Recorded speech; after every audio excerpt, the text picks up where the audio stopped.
Você já se perguntou o que realmente se interpõe entre o mundo e as consequências de sua própria escuridão? Muitas vezes olhamos para a história, para as guerras e o sofrimento e perguntamos onde Deus está.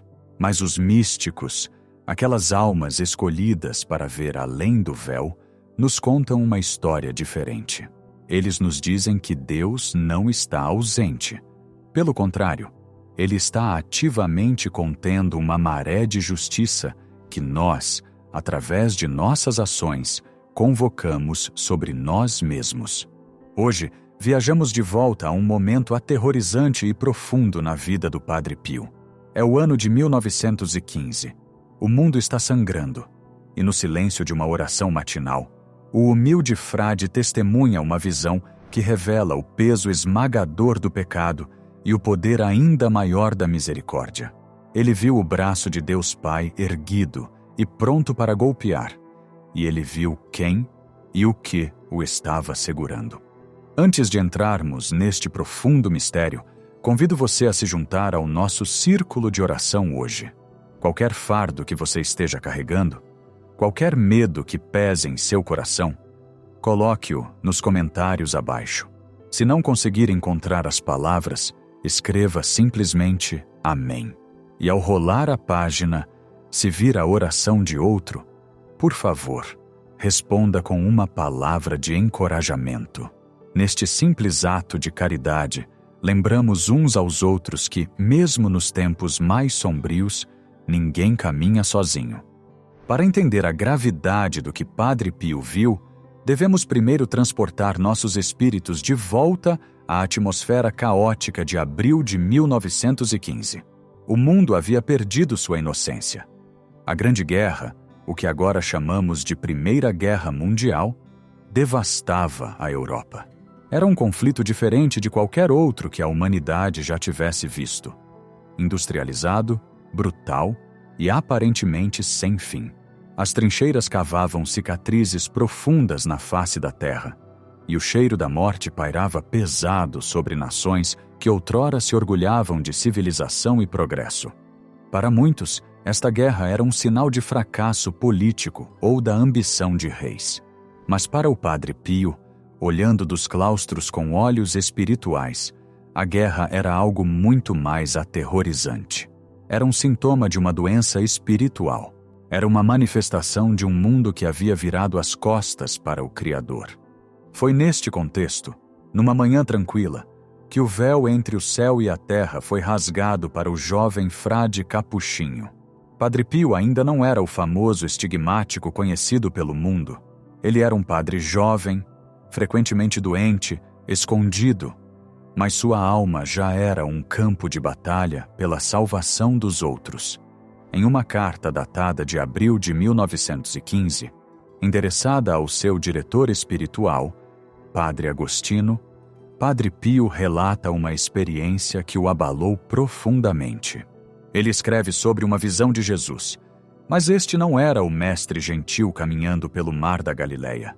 Este era o Senhor da história, o Rei dos Reis, aparecendo com um semblante que refletia tanto amor infinito quanto uma gravidade aterrorizante. Padre Pio descreve a cena vividamente. Ele viu Jesus e, na visão, o Senhor revelou a postura de Deus Pai. A descrição é surpreendente. Padre Pio nos diz que Jesus vinha segurando o braço de Deus Pai por muito tempo. Vamos pausar e refletir sobre essa imagem. O braço de Deus nas Escrituras é frequentemente um símbolo de poder, de libertação, mas também de julgamento. Quando o braço é levantado, significa que o tempo de paciência acabou e o tempo de correção começou. Padre Pio viu o Pai, o Criador do Universo, pronto para lançar o que a visão descreve como raios contra a raça humana. Isso é difícil para nossos ouvidos modernos ouvirem. Preferimos pensar em Deus apenas como um observador benevolente, alguém que nos afirma como somos. Mas o Deus de Padre Pio, o Deus dos santos, é um Deus de justiça assim como de misericórdia. Ele é um pai que não pode assistir seus filhos destruírem a si mesmos e uns aos outros sem intervir. Os raios não eram atos de crueldade. Eram o chamado necessário, embora aterrorizante, para despertar um mundo que havia caído em um profundo coma espiritual. Na visão, Jesus fala com o Padre Pio. Sua voz está carregada de uma tristeza que atravessa as eras. Ele explica ao frade que a paciência do Pai foi testada até o limite. O mundo, afogando-se em pecado, indiferença e ódio, estava cortejando sua própria destruição. A guerra que consumia a Europa não era apenas uma luta geopolítica, era um castigo divino, um levantar da mão protetora da graça, permitindo que a humanidade colhesse a colheita amarga de sua própria rebelião. Mas a visão se torna ainda mais específica. Ela passa do estado geral do mundo para uma profecia direta sobre a própria nação do Padre Pio, a Itália. Neste ponto da história, abril de 1915, a Itália ainda não havia entrado totalmente na carnificina da Primeira Guerra Mundial. Ainda havia um sopro de hesitação, um momento em que a nação estava à beira do precipício. E é aqui que Jesus usa uma frase que corta até o osso. Ele se refere à Itália como a filha adúltera. Essa linguagem é bíblica. No Antigo Testamento, quando os profetas falavam de Israel se afastando de Deus para adorar ídolos, eles a chamavam de adúltera. Significa a quebra de uma aliança sagrada. A Itália, o coração da Igreja, a terra de mártires e santos, a sede do Vigário de Cristo, tinha um relacionamento especial com Deus. E por causa desse relacionamento especial, sua traição era ainda mais dolorosa para o coração divino. Jesus explica ao Padre Pio a razão do sofrimento que já começava a tocar as fronteiras. Ele diz que os infortúnios da guerra, os rumores, a tensão econômica, o medo, tinham o propósito de ser uma misericórdia.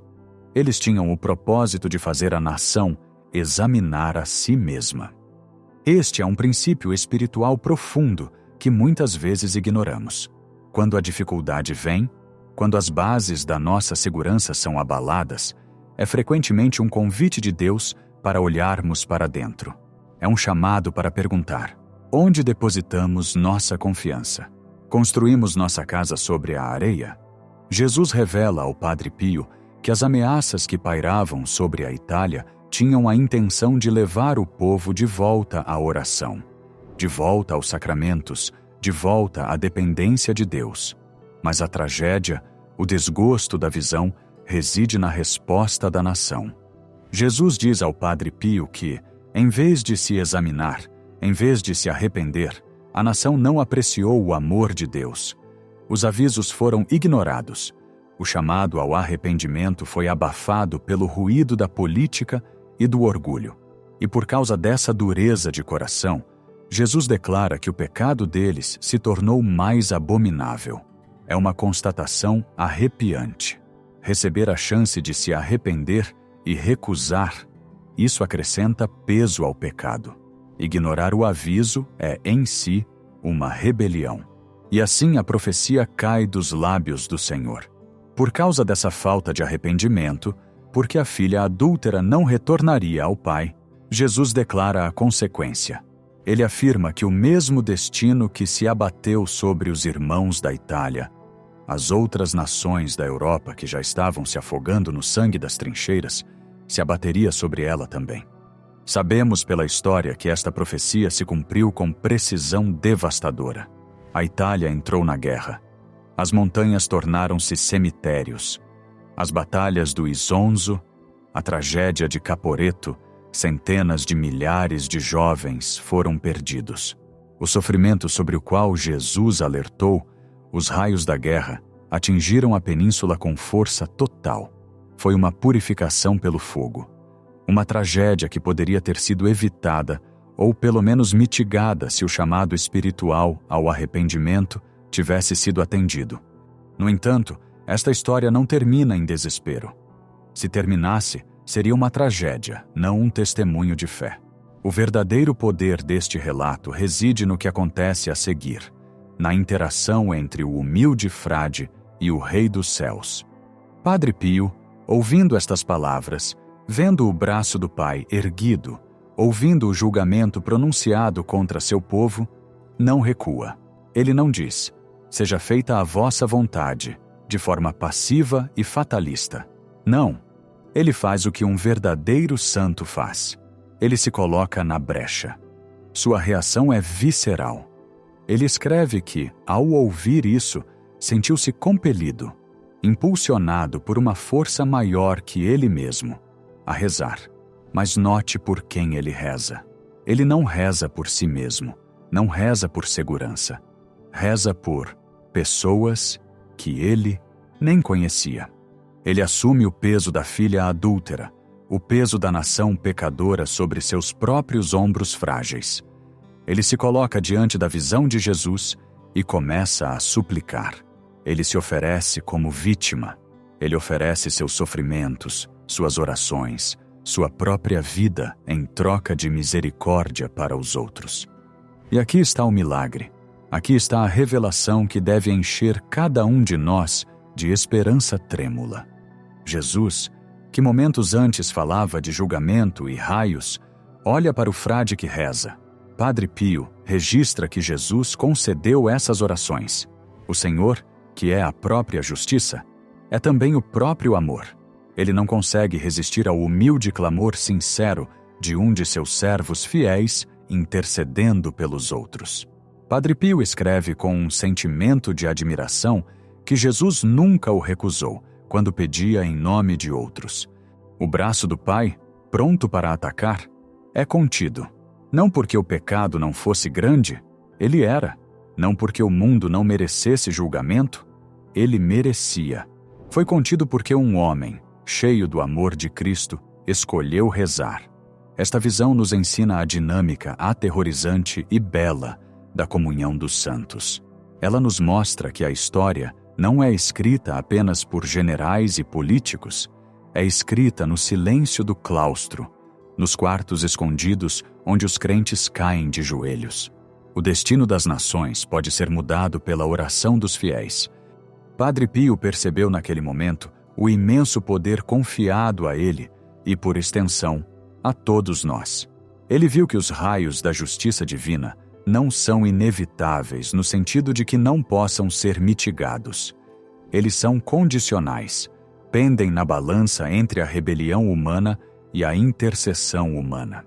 Jesus lhe mostrou que vinha segurando o Pai por muito tempo. Mas Jesus não quer fazer isso sozinho.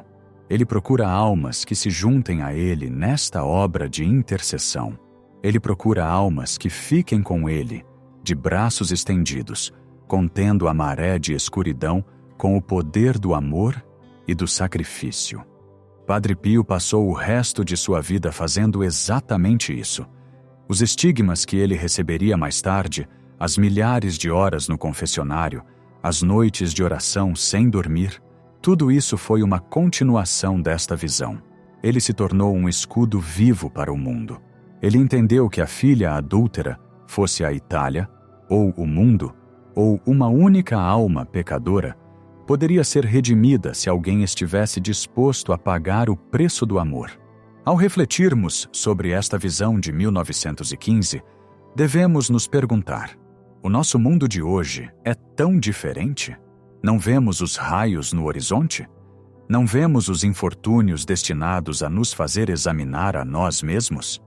A mensagem de Padre Pio não é uma lição de história. É um chamado vivo à ação. O braço de Deus é contido pela misericórdia de Jesus. Mas Jesus está nos pedindo para ajudá-lo. Ele está nos pedindo para sermos aqueles que rezam por aqueles que não rezam. Ele está nos pedindo para interceder pela geração adúltera que esqueceu seu pai. Muitas vezes nos sentimos impotentes quando olhamos para o estado do mundo. Nos sentimos pequenos, mas Padre Pio era pequeno. Ele era um frade doente num mosteiro remoto no sul da Itália. Ele não tinha poder político, não tinha riqueza e, no entanto, em sua oração, ele lutou com Deus e prevaleceu. Ele mudou o curso da graça para inúmeras almas. A visão do braço erguido é um aviso, sim, é um lembrete de que o pecado tem consequências e que Deus não é indiferente ao mal, mas a conclusão da visão é um triunfo da misericórdia. Ela nos diz que a oração é mais poderosa que os raios.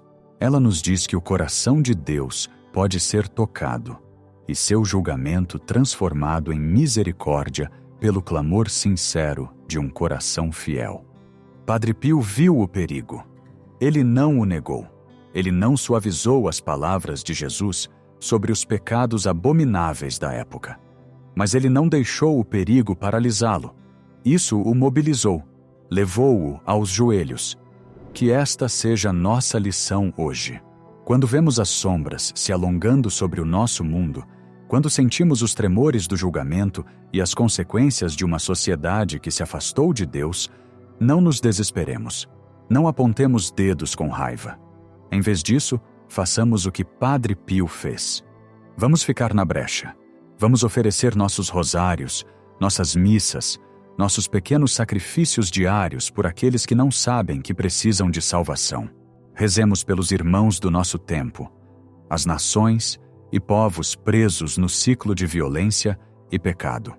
Pois se a oração de um humilde frade pôde conter o braço da justiça e atrair a misericórdia de Cristo, imagine o que a oração unida do povo de Deus pode fazer hoje. O braço do Pai é forte, mas o coração do Filho e as orações de seus filhos são a força que o guia. Padre Pio nos convida para este mistério. Ele nos convida a ver o mundo não apenas com olhos de medo, mas com olhos de fé. Os raios podem estar prontos, mas o escudo da oração está em nossas mãos. E como Jesus prometeu ao Padre Pio, ele nunca recusará aqueles que pedem com amor em nome de outros.